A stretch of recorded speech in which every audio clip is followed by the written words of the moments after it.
रात्रि क्लास चल रहा था। 27 अगस्त 1968।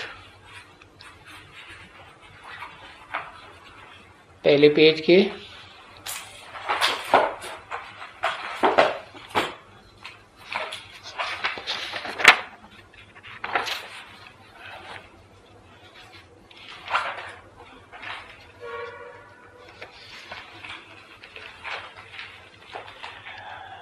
हाँ 27 अगस्त 1968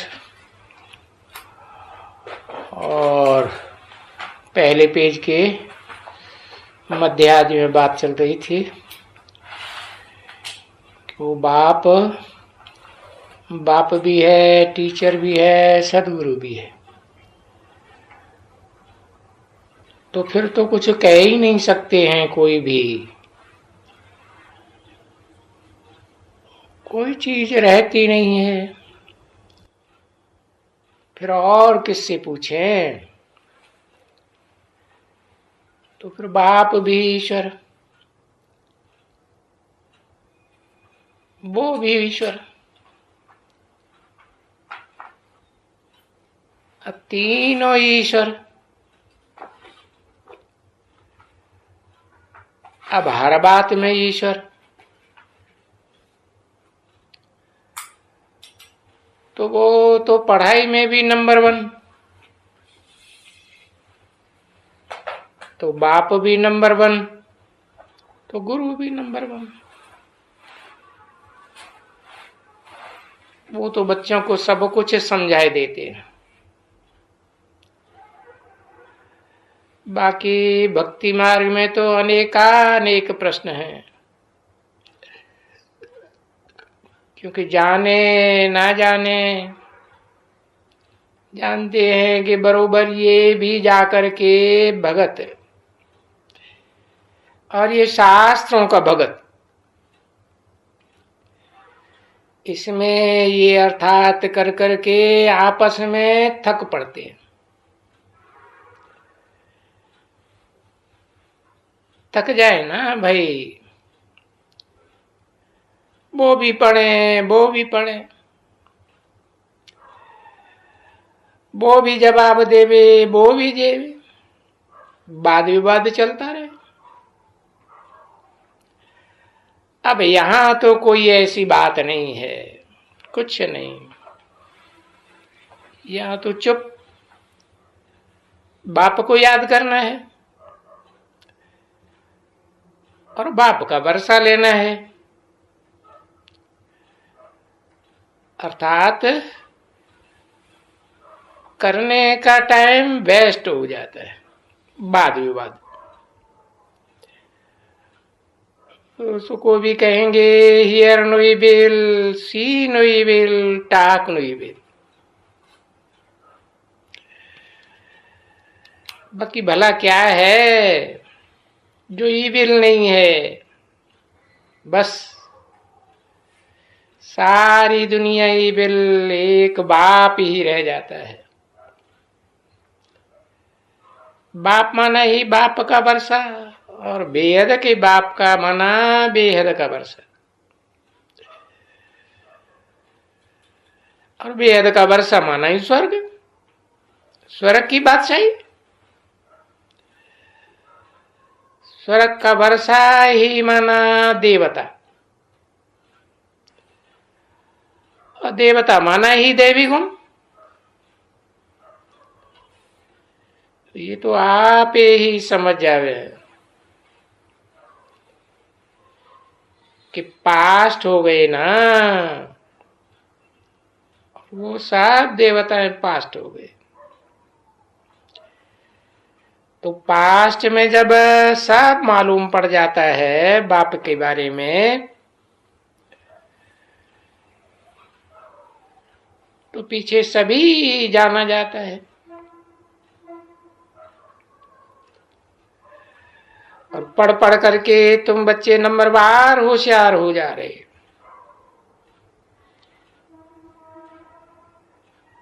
तो आप ही सब कुछ समझ सकते हो। कब? जब कि बाप को समझा है।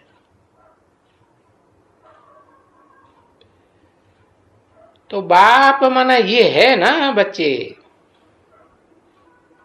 बाप माना वर्षा। वर्षा माना विश्व के बादशाही का वर्षा, और विश्व का वर्षा माना देवता। और देवता माना ही दैवी गुण।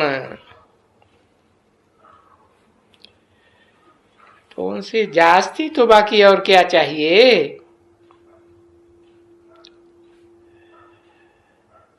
तो दैवी गुण आए तो ऑटोमेटिकली सब गुण दैवी गुण आ जाते हैं। तो उससे जास्ती कुछ बात ही नहीं रही, क्योंकि अंत में ये अक्षर बचता है। गीता के पिछाड़े में ये अक्षर है ना, मन मना भव मध्य आदि भव। और कुछ करने का रहा ही नहीं। बहुत ही समझाई दिया है तुमको। ये सारा समझाई दिया। तो हो सकता है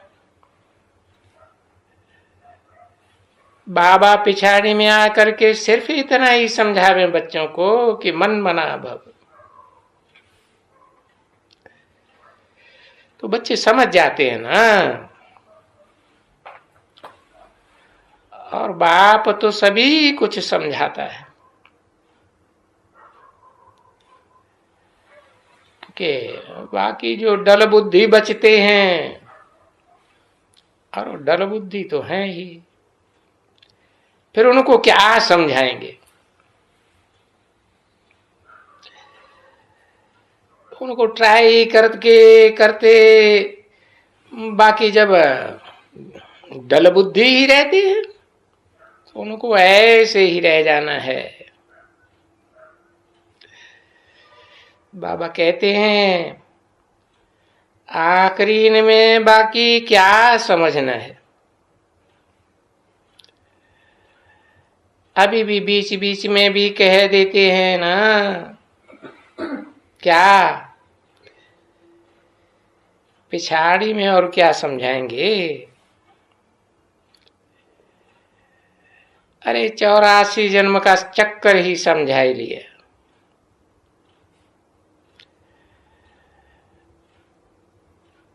डल बुद्धियों को समझ में नहीं आया, फिर क्या समझावे।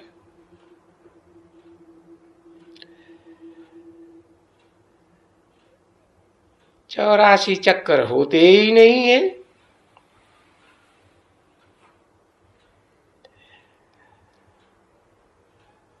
कि भाई 84 से ज्यादा हो जावे,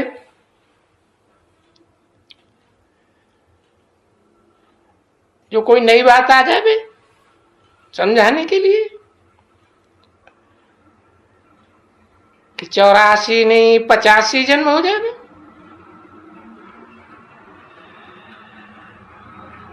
84 जन्म के चक्कर की बात समझा ही देते हैं बच्चे। वो सावधान हो, फिर भूल न करें। ये सुनाएगा बाप को, जैसे बाप कहते हैं तुम्हारे से जो इस जन्म की भूले हैं सो बाबा को बता दियो, और बतावेंगे तो तुम हल्का हो जाएंगे। और ये भूल किसकी भी हो तो बताए ना, आप ही अपने रजिस्टर में लिख देवे। रजिस्टर में लिख दिया तो भी जैसे बताना ही हो गया। और ये भूल तो अंत तक होती रहेगी, समझा। जब तक आत्मा संपन्न स्टेज न धारण करे। क्योंकि बाबा का फरमान नहीं माना तो भूल हो गई ना। तो जब कहते हैं मन मना भव मान माम माम एकम याद करो, नहीं याद करते तो भूल होगी ना। तो अब जब बनेंगे, संपन्न बनेंगे, तभी इतना ऊंच पद पाएंगे। फिर वो कितना बनेगा वो तो आगे चल करके तुम समझ जाएंगे, और हर एक की अवस्था से समझ जाएंगे। इस समय तो अनेक भूलें होती रहती है, माया बुलाती रहती है।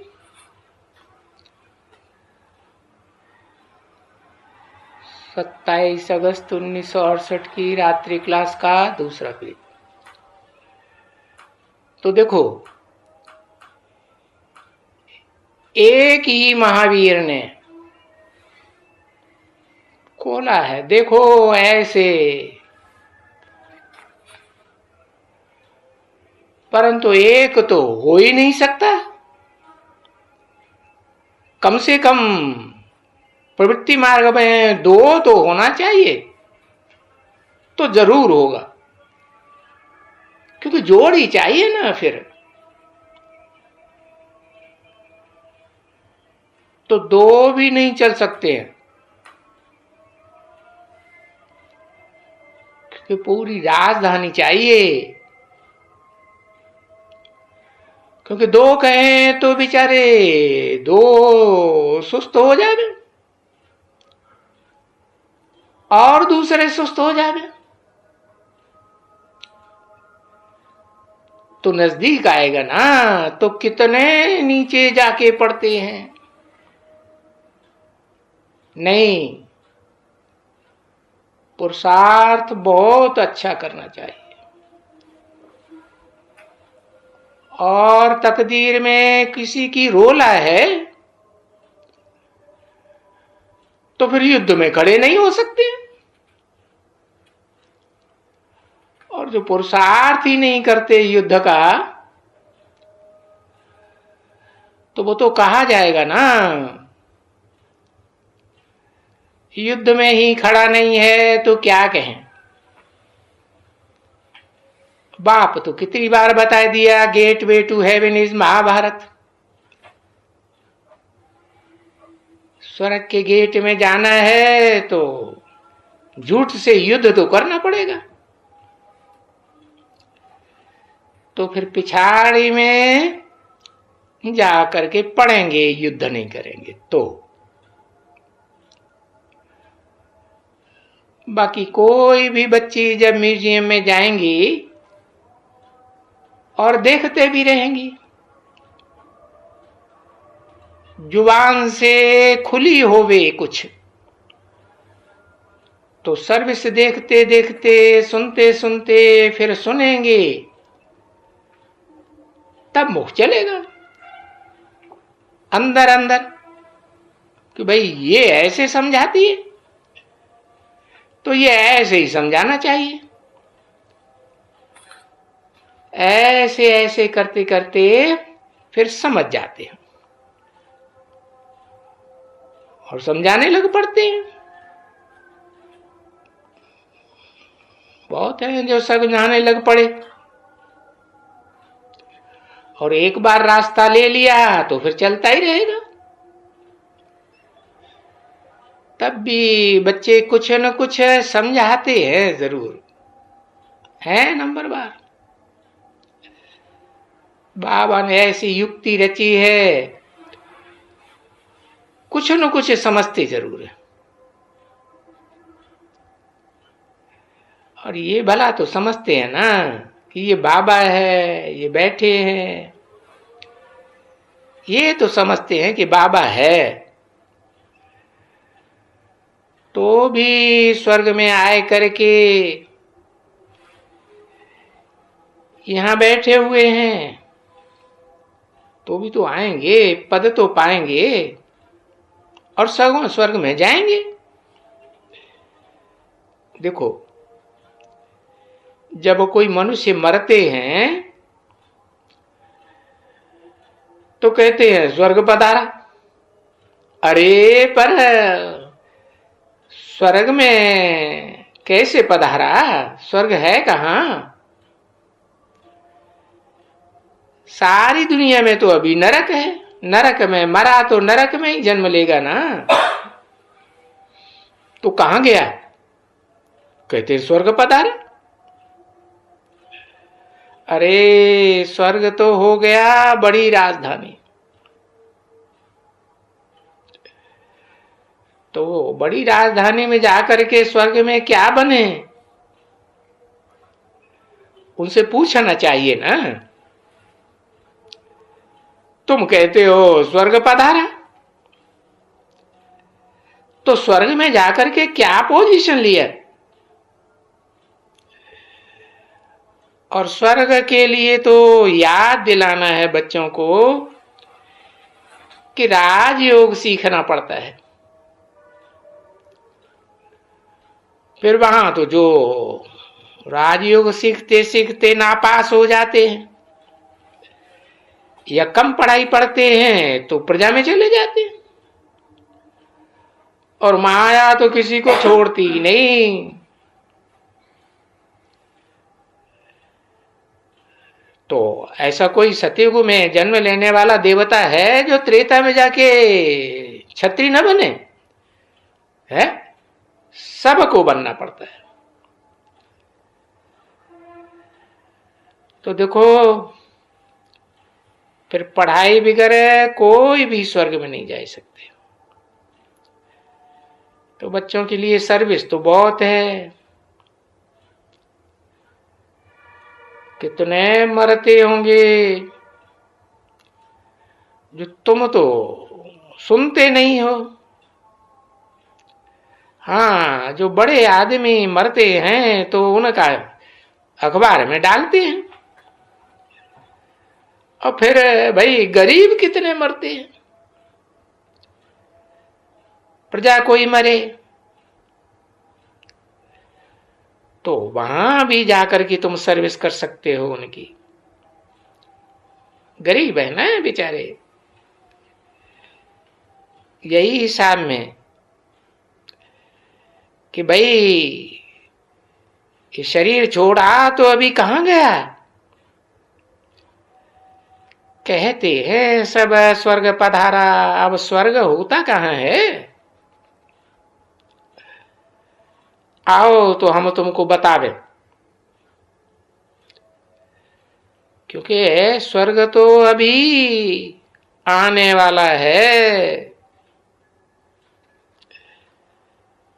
तभी तुम कह सकते हो कि हाँ आओ तो हम तुम्हें राज बतावे। इसके पहले कभी कोई थोड़े ही राज बता सकता है? नहीं। तो गरीब तो आके झट सुनते हैं।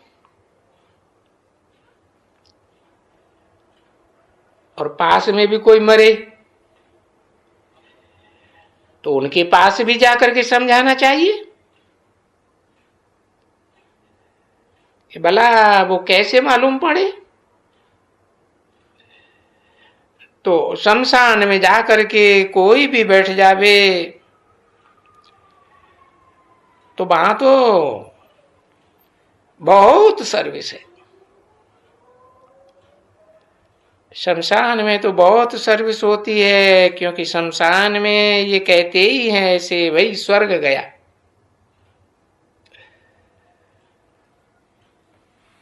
अब यादगार में दिखाते हैं, बरोबर लात इस तरफ में कर देते, शहर की तरफ में, माथा स्वर्ग की तरफ कर देते हैं। जैसे तुम कृष्ण का कर देते हो। तो वहां जाकर के अगर कोई समझावे शमशान में बैठ करके ढेर के ढेर समझेंगे।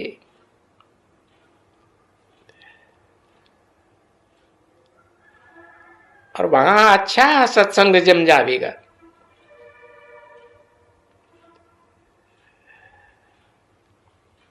जिसका भी मरे वो सब पहले तो आ करके वहां समझावे।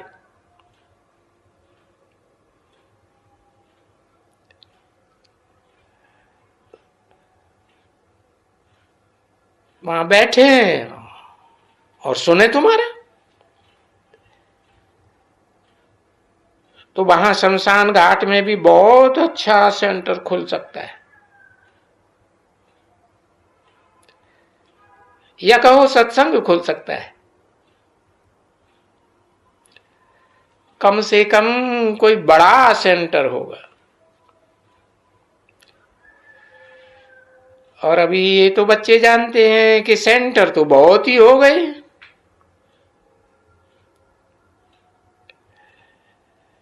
और शमशान के सेंटर तुमको जितना चाहिए इतने मिल सकते हैं, और खुशी से मिलेंगे भी तुमको। क्योंकि भाई लोग तो कुछ नहीं समझाते हैं वहां।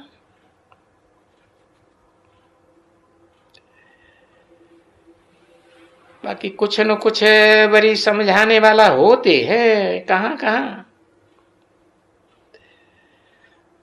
पर तुम्हारे लिए तो बहुत ही ये सेंटर है, और बहुत सर्विस है, ढेर की ढेर सर्विस। शमशान में भी है तो घर में भी है।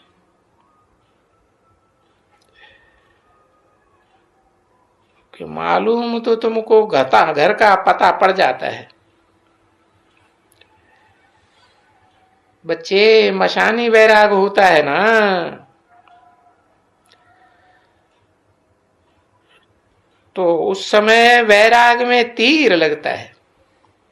भक्ति मार्ग में कहते हैं बिनु वैराग विराग न होई। तो बच्चे ट्राई करके देखो, इस दुनिया में क्या रखा है। सबको शरीर छोड़ देने का है,